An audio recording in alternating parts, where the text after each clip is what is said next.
여호와여 주의 율례들의 도를 내게 가르치소서. 내가 끝까지 지키리이다. 나로 하여금 깨닫게 하여 주소서. 내가 주의 법을 준행하며 전심으로 지키리이다. 나로 하여금 주의 계명들의 길로 행하게 하소서. 내가 이를 즐거워함이니이다. 내 마음을 주의 증거들에게 향하게 하시고 탐욕으로 향하지 말게 하소서. 내 눈을 돌이켜 허탄한 것을 보지 말게 하시고 주의 길에서 나를 살아나게 하소서. 주를 경외하게 하는 주의 말씀을 주의 종에게 세우소서. 내가 두려워하는 비방을 내게서 떠나게 하소서. 주의 규례들은 선하심이니이다. 내가 주의 법도들을 사모하였사오니 주의 의로 나를 살아나게 하소서.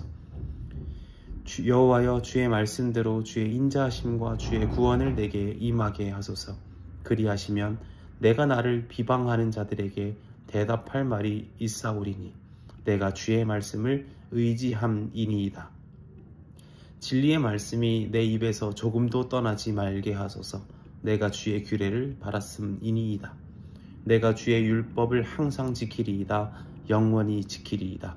내가 주의 법도들을 구하였사오니 자유롭게 걸어갈 것이오며 또 왕들 앞에서 주의 교훈들을 말할 때에 수치를 당하지 아니하겠사오며 내가 사랑하는 주의 계명들을 스스로 즐거워하며 또 내가 사랑하는 주의 계명들을 향하여 내 손을 들고 주의 율례들을 작은 소리로 읊조리리이다.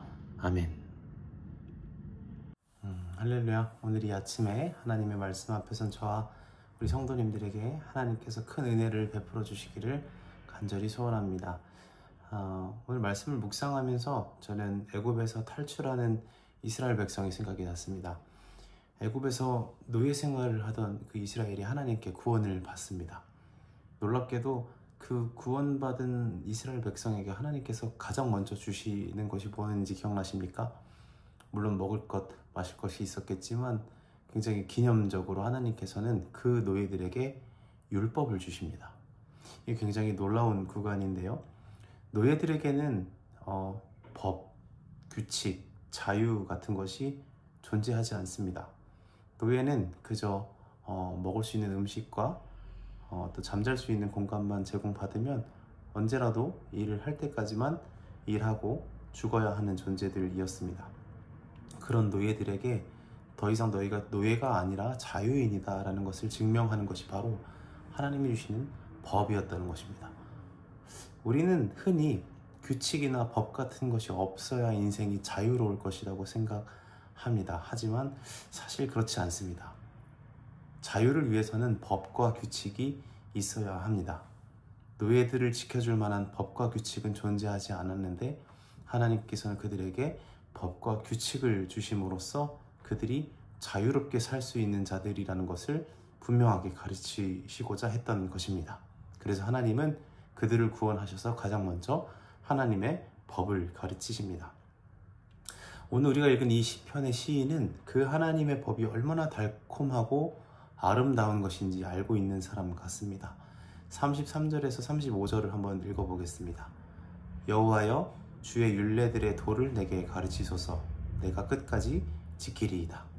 나로 하여금 깨닫게 하여 주소서. 내가 주의 법을 준행하며 전심으로 지키리이다. 나로 하여금 주의 계명들의 길로 행하게 하소서. 내가 이를 즐거워함이니이다. 끝까지 지키겠습니다. 주님 뜻의 참 의미를 바르게 깨닫게 하여 주옵소서. 온 마음 다해 지키겠습니다. 이 길로 걷는 것이 제 인생에 너무도 즐거운 일이라고 고백하고 있습니다.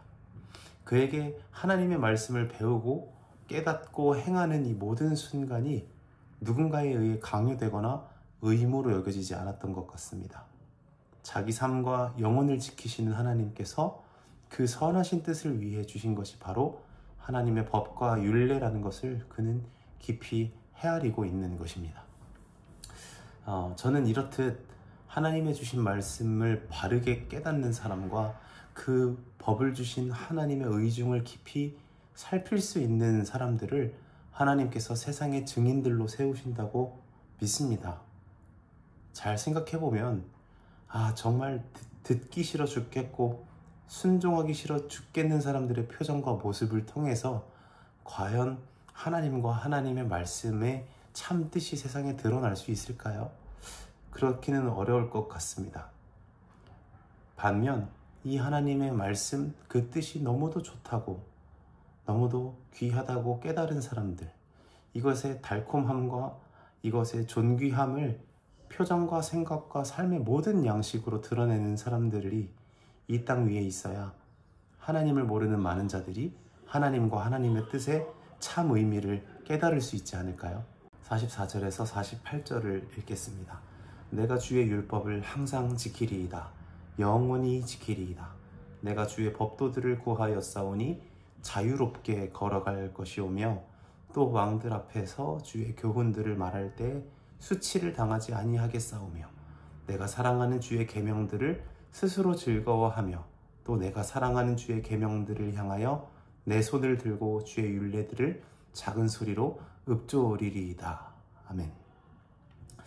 저는 바로 이 부분에서 우리가 어려워하는 그 영생이라는 단어 있죠.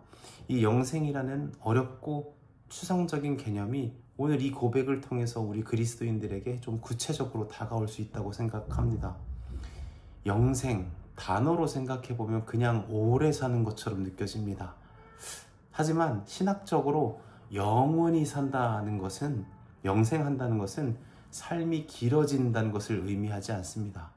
어떤 신학자의 말에 의하면 영생한다는 말의 의미는 길어지는 것이 아니라 삶이 깊어지는 것과 관련되어 있습니다. 시인의 모습을 볼까요? 그는 주님의 말씀을 항상 영원히 지킬 것이라고 말합니다. 그 말씀 위에서 영원히 자유롭게 살 것이라고 말합니다. 왕들처럼 세상의 권력자 앞에 설지라도 하나님 말씀 위에 서 있는 이상 그의 삶의 자유와 기쁨을 막아설 자가 없다고 고백합니다. 여기까지만 봐도 그는 단순히 길게 사는 것을 소망하는 자가 아니라 하나님 앞에 깊이 살 수 있는 사람이 된 것입니다. 영원히 살면 뭐를 할지도 모르는 자에게 영생이 무슨 의미가 있겠습니까? 시인은 단 하루를 살아도 자신이 무엇을 위해, 무엇을 듣고, 무엇을 말하며, 무엇을 깨닫고, 무엇을 따르며 살아야 할지 깨달은 자의 모습인 것입니다.